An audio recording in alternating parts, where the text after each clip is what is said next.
Hi guys, us Everyone. again. This is your March workshop, which we hosted on the 27th of March. This is going to be all around turning your existing clients into exclusive.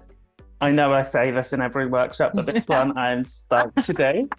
I think most of the industry works on contingent roles. There's no secret there. The fill rates on contingent roles are currently sitting at 33%. So 33% of the roles that we as recruiters are working on are the ones that we actually get paid for. And then there's the other percentage, 65% or 67%, that we don't actually get paid on.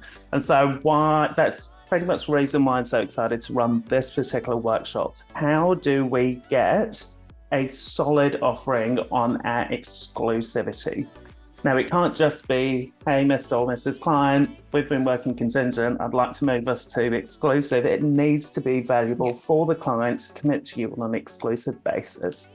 So in this workshop, we're going to go through how do you differentiate your contingent offering versus your exclusive offering, because there needs to be a difference. Otherwise, what's in it for the client? And we need to be able to relay what that difference is and the value it brings to the client before we get them to commit. So we're going to go through all of that. How do you pitch it? And more importantly, how do you then deliver on an exclusive role differently to how you do on a contingent role? So it's going to be action-packed. There'll be heaps of things that we'll go through with real life, as always, real life examples of how we do it. So look forward to seeing you there. See ya.